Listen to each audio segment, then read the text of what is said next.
Hello, Jeffco teachers. This video is being created to help you understand what the thinking of a social scientist looks like as you engage in one of the largest sections of the Colorado unit. That section is about the people, events, and eras within Colorado's history. In front of you, you're seeing this large graphic, and what I'm going to do within this video is walk you through this graphic so you can see what thinking looks like with students, and you might consider how you could use this graphic with your students.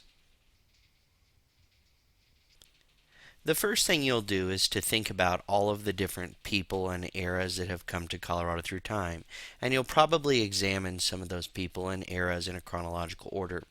One way we know we can get students to connect with those individuals is for them to imagine that they are those people. So notice how underneath this graphic I've actually put the words I am. A student might be, I am an early ancestral Puebloan. I am an explorer in Colorado. I am a trapper. I am a miner. So as you think about the people who have either lived here for a long time or migrated here, it can be helpful for students to imagine themselves as those individuals. An initial step that students are going to take as they learn about the people and eras in Colorado's history is they are going to apply the history lens, and they are going to use a variety of sources. Historians use many sources to learn about people and eras in the past, and they use primary sources and secondary sources. So in this box you're going to see that I've identified some of those ideas and then written two critical questions. One is, what information can you gather about me from various sources? And it says, always ask questions as you learn, because we want to make sure students are gathering evidence about these people and also continuing to ask questions so that they think critically. Once students have learned a little bit about the people or the era of a particular time period, we might ask them then to apply the geography lens. Geographers identify how physical geography impacts people's lives in different times and different places. Again, there are a couple of guiding questions here. How did the environment and physical geography impact me in my life? Where did you find this in your sources? One thing that is really important about the thinking of social scientists is that they ground their ideas in evidence and where they found it in sources. Next, students might apply the economic lens. Historians identify what incentives cause people to migrate. Historians and economists wonder what influences the choices that people make. For example, there are reasons that trappers, traders, and mountain men came here at a particular time. There are reasons that our early people and ancestral Puebloans stayed within these regions. And there are reasons that miners, ranchers, and farmers came here over time. So I provide these additional guiding questions for students. Why did I choose to come here? And again, where did you find this in your sources? As students to continue to apply different lenses to understand and think like social scientists, we might return to the history lens and ask students to look at some of the interactions that took place. Historians examine why people interact in different times and places. Historians identify elements of cooperation and conflict. People that came here in different eras interacted with a variety of people.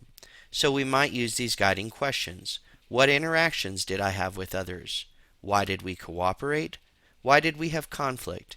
And again, where did you find this in your sources?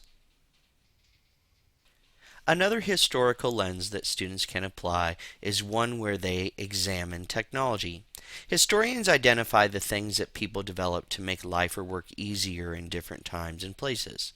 This is called technology. For example, if we look at ancestral Puebloans, they used many of the elements of their natural surroundings to create things that would make their life easier. When people came into Colorado for the Homestead Act, they developed irrigation. Irrigation is an example of technology. Trappers, traders, and mountain men might have invented things so that they could survive in the mountains, or they invented traps that would allow them to trap different species. Miners, on the other hand, invented the trains that would go actually into the mountains so that they could bring out the different resources. These are all examples of technology. So, guiding questions include: what kinds of technology did I develop or use? Where did you find this in your sources? Last, historians try to examine how the events in Colorado are connected to events in the U.S. and the world. We know that a fourth grader is not going to have a deep understanding of all of our nation's history or world history, but we can use this as an opportunity to expose them to these events and eras that are taking place in the United States and world. We aren't going to expect students to memorize those, but a social scientist tries to make those connections and understand that there is a relationship between what is going on here in Colorado and what is going on in the United States and world. Sometimes to expose students to some of these events and eras might involve watching a very brief video or reading a picture book so that students begin to understand how these events are playing out in the United States and world. As you consider the planning and how you might approach this type of learning, there are a couple of different ways that you might go about it. First, you might use a variety of sources to gather information about people and eras.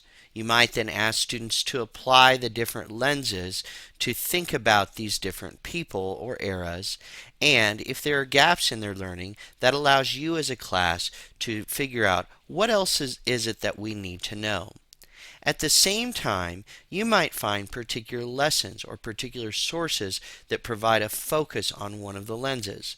For example, I might find a particular lesson that talks about interactions that took place with Native Americans and people that were here in Colorado due to the Homestead Act.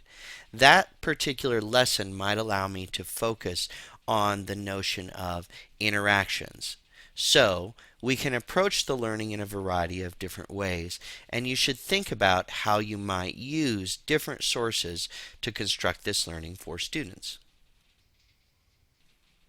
Throughout this unit, you'll be able to find this graphic organizer at the top of all of the resource bundles that are connected to people and eras in Colorado's history.